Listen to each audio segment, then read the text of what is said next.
inmediatamente nos conectamos con el doctor Augusto Tandazo. Él es analista político. Vamos a conversar en esta mañana. Póngalo en pantalla el doctor Tandazo. Doctor, buenos días. ¿Cómo le va? Un gusto tenerlo nuevamente acá en Ecuador en directo junto a Gustavo Jiménez. Gracias por aceptar la invitación, doctor. No, para mí es un placer estar con ustedes, con Ecuador en directo. Más bien, muy agradecido de que me inviten y estar en contacto con la ciudadanía. Gracias, doctor. No sé si usted estuvo escuchando parte de la entrevista a Santiago Pérez con su encuesta, su última encuesta que ha presentado justamente el día de hoy aquí en este programa. Nos gustaría, para entrar en tema político, que usted nos dé su criterio después de estos debates que se dieron en tanto un canal como El Comercio y TVC, que hizo un debate y luego lo hizo el CNE. A su criterio, doctor, usted como un analista político, en este debate, ¿quién fue el gran ganador? El gran ganador de este debate fue la mentira, fue la tomadura del pelo, fue el timo, el gran perdedor del pueblo ecuatoriano. Primero que comencemos por un tema que es concreto. Debate es confrontar. Ahí no hubo confrontación. Hay unos remeditos ahí se rozaron en dos o tres cositas, pero no hubo confrontación. O sea, no se permitía ese tipo de confrontación. Primero fue un debate, el primer debate organizado por el diario El Comercio. El diario El Comercio es juez y parte en esto porque siempre está con una ideología y con una tendencia que no es precisamente la que defiende los intereses del país, porque ellos están al servicio de los intereses extranjeros siempre, publicitando y planteando como la mejor opción que el Ecuador se lo venda afuera. El segundo debate tuvo un terrible error. No digamos error, más que error, o sea, porque fue intencional. Crearon una comisión de debates, que es la que elaboró las preguntas, donde estuvo Rosalía Arteaga, donde estuvo César Ricaurte, donde estuvo una cantidad de gente allí, Francisco Rocha, Simón Espinosa y alguna persona más que me olvido. Pero obviamente las preguntas no fueron al corazón. Las preguntas eran, pero rozando de lejos, o sea, vuelo rasante nomás, pero no tocando el fondo del país. Y hubieran contado, por ejemplo, que le pregunten a Arauz, ¿qué piensas hacer con el seguro social que te dejó quebrando Correa? Pues, pregúntale así directo, nada de quedándote la vuelta. ¿Sí te acuerdas cuando 2.527 millones de dólares anularon de la deuda del seguro con Richard Espinosa? Lo anularon, dijeron que no había esa deuda. Pregúntale cosas concretas. Pregúntale la entrega de campos petroleros a tarifas de producción el doble de las que tenía, o mucho más del doble de las que tenía Petroamazonas. Pregunta de la entrega ilegal del campo Auca y Xuxupindi bajo el modelo de contrato de servicios específicos que no existe para ese tipo de actividad. Pregúntale eso. Pregúntale por qué comenzaste a prevender el petróleo en 2009. Pregúntale a Lazo si él no ha sido el cogobierno del gobierno de Moreno, pues. Yo tengo montonera de intervenciones de Lazo, donde, por ejemplo, se opuso a la fiscalización del ministro Richard Martínez, se opuso a la fiscalización en la fiscalización de María Paula Romo, que debía haberse hecho mucho atrás. Dijo ¿Está que pidiendo la renuncia del ministro de Salud, doctor? Ahora está pidiendo la renuncia. Está pidiendo la renuncia. Es muy tarde. Pero es muy tarde, o sea, que pida la renuncia cuando sobre un montón de cadáveres, o sea, que no sean sinvergüenzas. El ministro de Salud lo dijo allá por junio o agosto, me parece. Dijo una cosa que fue terrible, dijo, no se queden en las casas, vayan a los centros de salud si se sienten mal por el tema del COVID. Y el mismo día estaba publicado que estaban colapsados los centros de salud, que no habían UCIs. Habían camas, pero para otro tipo de cosas. Pero no UCIs. La UCI es una instalación que tiene una cantidad de artefactos que sirven para poder controlar el tema de la respiración. Fundamentalmente tienen que tener respiradores. Y entonces, ¿qué pasó con mis? ¿Por qué no pidí? Ahora pides la renuncia cuando estás a pocos días del cierre de la campaña. Y cuando no dijiste nada sobre por ejemplo, ¿por qué no dijiste algo, Lazo? Sobre lo que se pagó anticipadamente la deuda a Goldman Sachs y a Credit Suisse en junio del 2020. ¿Por qué no dijiste nada? Era un crimen que en plena pandemia, no solo que paguemos deuda que estaba vencida, porque había que renegociarla, sino que paguemos deuda que no estaba vencida. ¿Qué dijiste? Te has beneficiado de tasas de interés fijadas de acuerdo a los intereses. Fue tan poco feliz lo que dijo el presidente de la Asociación de Bancos en una declaración de a finales del año anterior, que dijo, a la banca no nos ha ido mal. Yo le hubiera dicho, no seas así, o sea, ¿cómo puedes decir semejante cosa? ¿Cómo puedes decir semejante cosa? Porque te estás poniendo de cuerpo entero que ustedes hicieron la fiesta con el Doctor, Ecuador. y dentro de la pandemia, dentro de esta pandemia, la banca ha ganado, no ha perdido. Ha ganado porque tiene, mire la ingenuidad de los candidatos, de más de un candidato. Oiga, es como para darles un baño de agua fría y una ortiguiada a la mayoría. Dice, tenemos que traer bancos para que compitan, porque si compiten, entonces van a bajar las tasas de interés. ¿En qué país estás? ¿Estás en la Luna, en Marte? ¿En dónde estás? Las tasas bancarias las regula el Estado, no nacen de la competencia, pues no sean giles. Lo que pasa es que a la Junta de Regulación Bancaria hay que meter gente proba, gente que no esté en función de los intereses de la banca. Porque las tasas de interés, la activa y la pasiva, tienen que ir de la mano. Tienen que tener un porcentaje de diferencia, pero es como dos vías paralelas, que tienen que haber unos 2 o 3 puntos de diferencia. Pero no puede ser que usted, por ejemplo, si compra una póliza, mete dinero en un banco, le paguen el 4% y ellos presten hasta en el 28% en el crédito de microempresas. Entonces es una estupidez, esto es un robo, es un atraco. Doctor, pero una de las propuestas de Guillermo Lasso es dar créditos al 1% a 30 años plazo. ¿Usted cree que se pueda cumplir con eso, con esa propuesta de un candidato que tiene un banco y que tal vez en su banco no lo ha podido hacer? A ver, ese es un tema. También dice que el Banco Nacional se dice que el Banco Nacional de Fomento va a hacer este tipo de préstamos también. Pero viene el tema de por qué no lo ha hecho con su banco. Segundo, yo le creo cuando Moreno nos entregue regaladas, porque así planteó, regaladas 190,000 casas, porque planteaba construir mucho más casas, pero regaladas eran 190,000 casas. Cuando Moreno haya subido el bono de la pobreza a $150, le creo. O sea, no tienen capacidad, o sea, no tienen límite para mentir.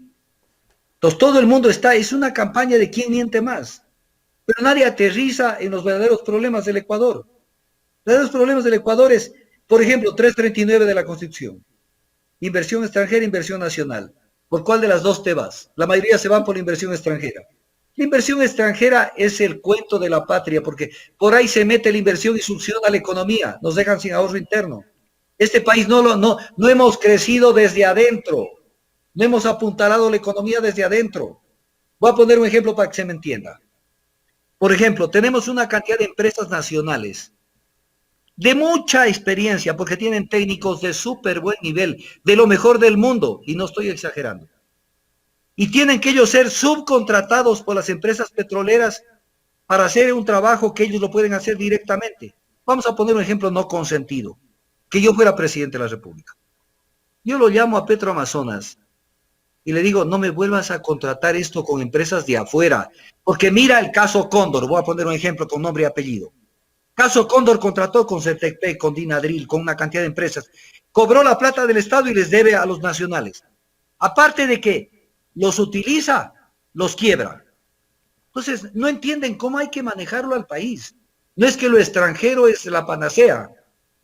Entonces, no entienden las reglas del juego de la economía, de lo social, de lo político, y le plantean babosadas.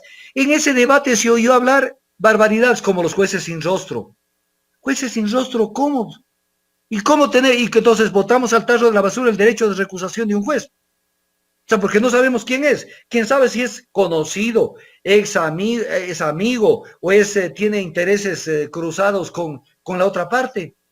A mí me sentencian a 15 años, a 8 años, o a los años que sean, y me voy preso y no sé ni siquiera quién fue el que me mandó a pegar el tiro. Mire, creo que de las tomaduras del pelo, una de las tomaduras del pelo más grandes que hubo en el debate fue la de Yacu Pérez. Yacu Pérez le dice al Ecuador, sin ponerse colorado, dice, vamos a elevar en mi gobierno las penas a 40 años de prisión. Entonces, el ecuatoriano que no está en nada, perdónenme que les diga, pero el ecuatoriano está en la luna. Entonces la gente oye y dice, ve, plantea, ojalá sea bueno para detener la corrupción y detener no sé qué. ¿Y qué pasa? Yo si hubiera sido moderador, le digo, señor Yacu Pérez, perdóneme una preguntita. ¿Y también esto va a ser 40 años de prisión para la justicia indígena? Porque el indígena puede matar, puede hacer lo que le da gana. Le estoy hablando de cosas concretas. Yo me responsabilizo de lo que digo. Han habido asesinatos dentro de las comunidades. Asesinatos, como el caso de Pujilí, para ponerle un ejemplo. ¿Qué pasó? Les dieron un baño de agua fría, una hortigueada y unos cuantos latigazos. Si hace usted o yo lo mismo, nos vamos presos de 16 a 25 años. Entonces, la pregunta ya Pérez era decirle, ¿y esos 40 años para quién son? ¿Para los giles? Porque ustedes se inventaron la justicia indígena para no pasar en una cárcel. Entonces, ¿y dónde estuvo el moderador? Entonces, así fue una... No hubo repregunta. No hubo nada de nada.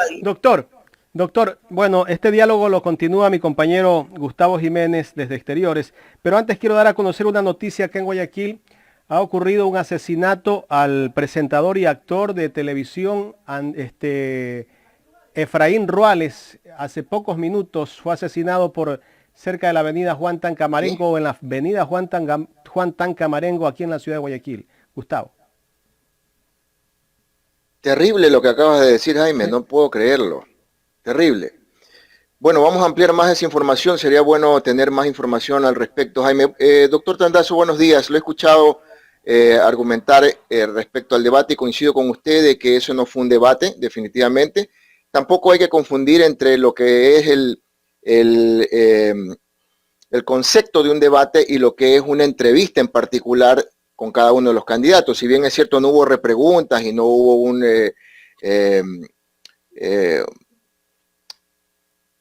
una avidez por parte de los periodistas para ser más acuciosos en temas, pero sí hubo contrapuntos ahí que quedaron en entredicho, como por ejemplo aquel de Juan Fernando Velasco hacia el candidato Arauz sobre un supuesto peculado, ¿verdad? Y también aquella denuncia que nos dejó un poco boquiabierta cuando el señor Lasso le dice al señor Montúfar que no acuse sin fundamentos, y el señor Montúfar luego en su intervención demuestra que su publicación tiene pruebas, pero nadie sabía a qué se referían. Luego nos enteramos que el señor Montúfar se refería a una supuesta triangulación de fondos del ISPOL en el que involucraba al Banco Guayaquil. Luego el Banco Guayaquil salió a decir pues que el banco no tenía nada que ver con ese depósito que se hizo a través de un cheque en una cuenta del banco y que eso tampoco se hizo durante la presidencia o la intervención como funcionario del banco por parte del señor Lasso, que ya el señor Lasso no era funcionario desde el 2003. Esos aspectos nos llevan a decir mucho de la falta de comunicar las cosas respecto a lo más importante que es conocer a estos candidatos. Entonces, en función de eso, doctor Tandazo, ¿usted cree que se le fue de las manos el debate al CNE? Pero 99% se le fue de las manos. Lo que usted acaba de citar es nada más que una golondrina que no hace verano. O sea, no es que eso fue, o sea, fue todo. Pero además, fíjese usted este papelón que hicieron, papelón. Aparece César Montúfar y lanza el tema de Lasso del Banco de Guayaquil relacionado con el tema del ISPOL. Y en ese momento, y esto lo puede ver la gente porque está grabado este debate, Lasso le dice y le señala con el dedo y le dice, mira lo que te mandaron en tu celular, lee lo que te mandaron. Pero mira esto, inmediatamente obviamente Montúfar ve su celular y lee el mensaje. Y luego en la réplica le dice, no me amenace, señor Lasso. Pero ya en la segunda intervención de Montúfar ya no fue de un tigre, fue de un gatito. Pero ¿qué hubiera hecho yo, pues? Perdóneme, señor moderador, acabo de recibir esto y quiero que esto se publique. He hecho una amenaza. ¿Por qué nunca hizo público ni hasta el día de hoy, 27 de enero, no hizo público lo que le mandó Lasso? Porque eso fue una amenaza. Habían candidatos que dijeron, por ejemplo, aquí, dijo un candidato, dijo, aquí están candidatos que no pagan impuestos. Pero en el aire, Y no hubo un moderador que le digo, perdóneme señor, precise los nombres. Claro, aquí hay candidatos que no pagan impuestos. ¿Y cuáles son? ¿Cuáles son? En el tema de Fernando Velasco, que fue una cosa chiquitita y del tema del Festival de Artes de Loja, un tema enano, quería atacarlo a Arauz. Tenía que decirle, oye, ¿qué aprobaste tú en el CERCOP como giro específico del negocio en el año 2015? ¿Qué aprobaste? Porque el giro específico del negocio es una figura jurídica que se le inventaron en el gobierno de Correa para no justificar fuerza mayor ni caso fortuito e ir a la contratación directa igualmente. Entonces no fue directo al corazón. Sí destaco de Fernando Velasco, esa maravilla que dijo. Eso fue como para que lo pongan de titular en los periódicos, pero enterito. ¿Ustedes creen que la gente que nos está viendo nos está creyendo? Aquí se ha escuchado falacias, se ha escuchado mentiras. O sea, eso fue lo más importante. O sea, porque todo es un concurso de quién le miente más a quién. Pero además, tenemos que entender, voy a poner un ejemplo. Correa dijo, en su momento, que está grabado, yo lo he publicado y lo publico a cada rato, cada semana les refresco en las redes sociales, para que no se olviden. Nosotros sabíamos que Lenín Moreno no era de izquierda, y que él mismo nos lo dijo, dice, y que era una persona sin convicciones. ¿Y por qué lo lanzaste de candidato? ¿Por qué los curas tienen que elegir un obispo que sea ateo? O sea, si no era de izquierda, ¿por qué lo lanzaste? ¿Para ponerle el segundo a la expectativa de ver si toma la primera magistratura? ¿Por qué lo lanzaste? Tú eres responsable de ese nombramiento. Y ahora, ¿con qué nos saldrás en el caso que Arauz ganara hipotéticamente? ¿Con qué nos vas a salir? Arauz nos dijo que era no sé qué y también te habrá contado Arauz lo que es. Pero además lo presentaron como el candidato de Michigan, como que Estados Unidos fabrica revolucionarios. Pero viene un tema de las encuestas. Le contó el señor Pérez cuánto es el voto nulo dentro de la tendencia de votaciones. De eso no habló. El voto nulo está en el 32%, el voto nulo. De eso no hablaron, que eso es un rechazo generalizado a las candidaturas. ¿Cuánto dijo que era el voto nulo? A ver, estoy buscando, permítame por favor, en este momento, el documento que se me hizo llegar. Ok. A ver, respecto, hasta que se logre abrir respecto a ese tema, a ver, ya tengo aquí el voto nulo. Nulo 4.4%. Entre 4.4 y 32%, creo que hay bastante diferencia. Hay bastante diferencia. Además, con todo respeto a Santiago Pérez, con todo respeto, y no me refiero a él en particular, no me refiero a él, en general, los encuestadores siempre, es como los periodistas deportivos. Los periodistas deportivos, todos tienen su corazoncito. Y entonces cuando juega Barcelona, los periodistas que son con Emelec le ven todos los pelos al Barcelona, no hubo penal, no hubo no sé qué y no sé cuánto y viceversa. Y los de la Liga y los del Nacional. Los encuestadores tienen su corazoncito y quién sabe algo más allá, porque responden a intereses concretos. Recuérdese usted la famosa frase de Bucarán, Abdalá Bucarán, cuando no le veían por ningún lado que iba a llegar a la presidencia, que iba a ir a la presidencia, y él tiene esa frase, por si acaso yo no soy admirador de Bucarán para nada, pero tiene esa frase que hizo época y que la gente no sabe de dónde viene esa frase. Y ahora, ¿era contra quién? Contra los encuestadores. Porque los encuestadores siempre le hacen crecer a un candidato para que la gente crea que ese es el ganador. Yo, si fuera presidente de la República o tuviera poderes en el Ecuador, prohibiría las encuestas. ¿Qué sentido tiene una encuesta? Es nada más orientar a la gente y decir, no gastes tu voto en Gerson Almeida, no gastes tu voto en fulano de tal, en Andrade, en Giovanni Andrade, el tema está entre estos 3 o 4. O sea, están incidiendo en la campaña, porque el pueblo quiere sentirse ganador. Y entonces dice, ¿yo para qué voy a levantar la bandera de Javier Herbas cuando veo que no va a llegar, tiene el 1%? Entonces, la encuesta lo orienta y lo desorienta más que orientarlo. Ok, doctor, permítame ir a algo más reciente dentro de la coyuntura que estamos analizando, esta coyuntura política electoral. Nos hemos enterado algunos comunicadores, y esto de anoche a hoy, de que ya el CNE está enviando al exterior material electoral. sin las papeletas impresas de asambleístas andinos al Parlamento andino. Esto ya anuncia de que habrá una segunda elección incluyendo a parlamentarios andinos. Es decir, que en la primera vuelta no vamos a tener parlamentarios andinos. ¿Esto de aquí crea alguna nulidad dentro de este proceso? A ver, usted está tocando un tema del cual yo soy el actor principal porque yo denuncié esto esta semana. Yo soy el que denuncié esto. O sea, cuando usted lee el avance en la impresión de papeletas electorales en el Parlamento andino están en cero. Cero, ¿sabe lo que es cero? Es cero. Le voy a poner un ejemplo. Asambleístas provinciales estaban hasta hace 3 días en el 99.16% de impresas, de pronto ya están en el 100%. Asambleístas en el exterior estaban ya en el 99.86%, deben estar en el 100%. La presidencial estaba en el 24.81% por los retrasos que causaron los mismos miembros del Consejo Nacional Electoral y estaban tratando de llegar. Asambleístas nacionales estaban al 100% ya impreso todo. Entregada 77%. Yo tengo toda la información. Parlamentarios andinos, 0%. ¿Por qué? Porque, y aquí viene la pregunta, que yo no tengo respuesta.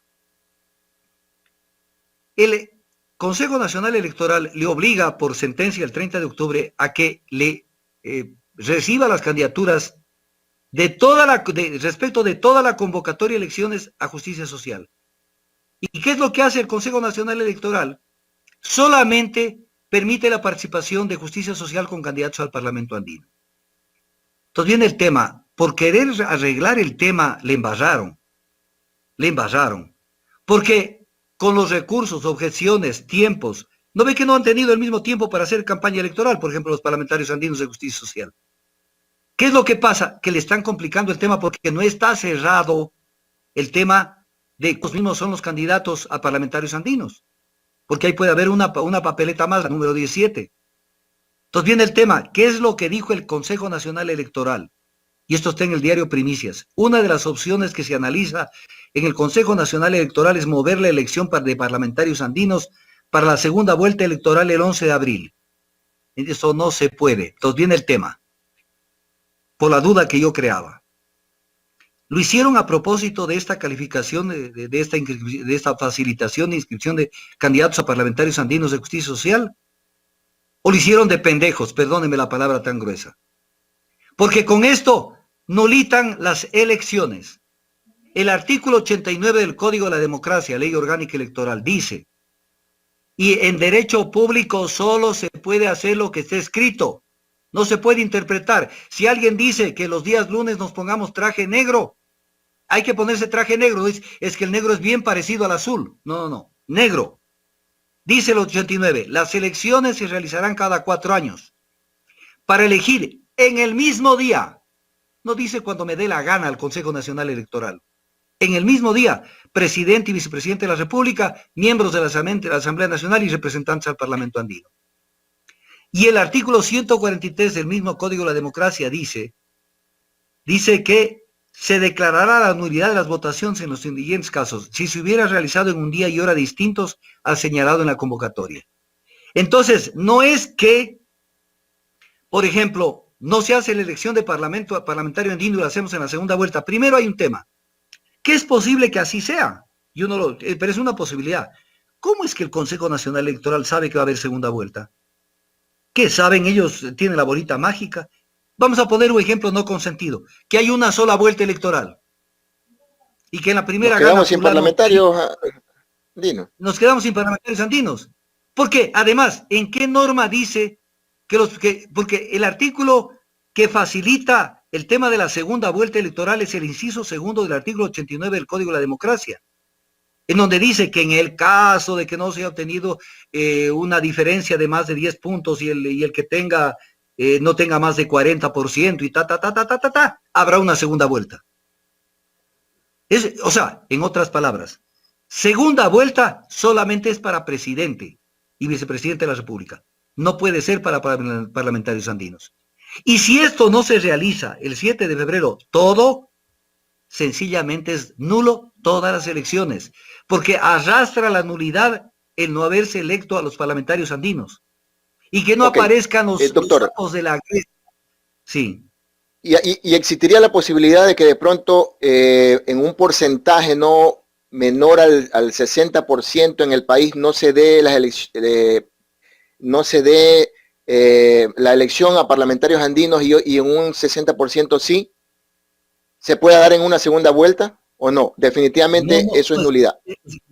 Es que no se puede, vea, en derecho público, si existe en el país legalidad, en derecho público no se puede hacer la elección de parlamentarios andinos en una fecha distinta de la del 7 de febrero. Punto. Ahora, como en el Ecuador pueden hasta volar los burros, porque aquí en este país hacen lo que les da la gana con el derecho. Por ahí la Corte Constitucional se inventa alguna cosa, alguna vaina, con tal de ver cómo que no, es que, pero verá, yo hasta le puedo redactar ya la decisión.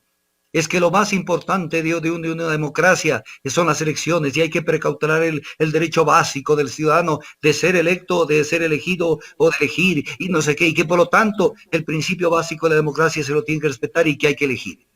Y entonces van por alguna opción. Pero en derecho, esto tiene que nulitarse las elecciones. Entonces ahí viene la pregunta, regreso al comienzo.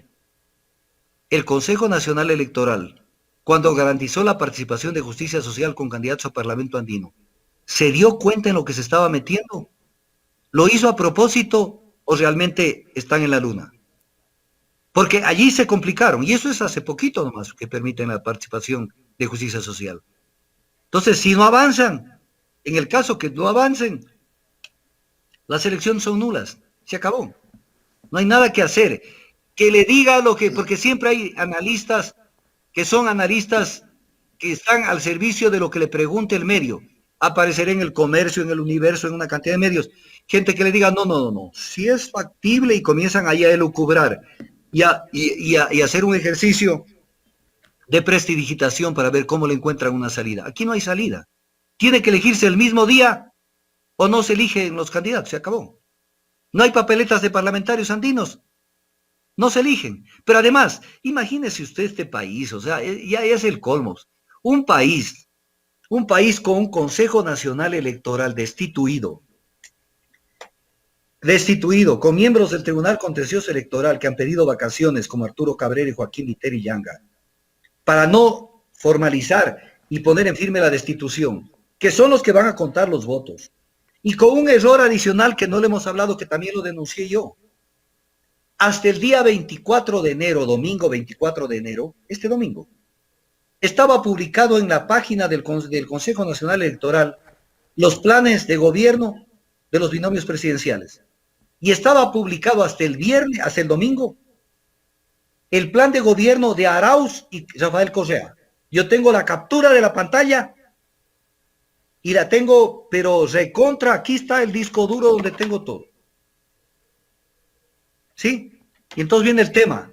Dice el reglamento de inscripción de candidaturas que se rechaza la inscripción y eso puede rechazarse a posteriori. Si los candidatos son diferentes de los que están constando en el tema electoral. El binomio es Arauz-Rabascal. El binomio no es Arauz-Correa. Entonces Arauz-Rabascal no pueden correr con un plan de gobierno de Arauz-Correa. ¿Qué hizo el Consejo Nacional Electoral el 25 de enero, este lunes, anteayer? Desapareció de la página del Consejo Electoral este bloque donde estaban todos los programas de gobierno. Pero yo tengo grabado, yo lo tengo todo, de que eso lo colocaron. ¿Eso qué nos dice? Que tenemos un Consejo Nacional Electoral que está en la luna. Ellos están en cualquier parte. Mire que mandaron a imprimir papeletas con logotipos diferentes de los partidos y movimientos políticos, que están en la luna, que no tienen a alguien que se preocupe de revisar de quién son los programas de gobierno. Y entonces eso es convalidable, es subsanable. Y una persona además que está interdicta judicialmente porque por la sanción del cohecho, de la sentencia de sobornos, del delito de cohecho, él no puede participar en política. Y sucede que su programa de gobierno es el que estaba publicado hasta hace 3 o 4 días en el Consejo Nacional Electoral. Pero ese es el consejo que va a contar los votos. Después no se quejarán. Espero que después no se quejen y digan, pero mira lo que pasó y lo que no pasó. Es un país de opereta. Aquí puede pasar lo que sea en el Ecuador. Doctor, queremos agradecerle por habernos dado parte de su tiempo para conversar aquí en Ecuador en Directo. Muchas gracias, siempre a las órdenes y un placer estar con ustedes. Que Dios los bendiga. Gracias al doctor Augusto Tandazo, él es analista político aquí en el programa Los Especialistas.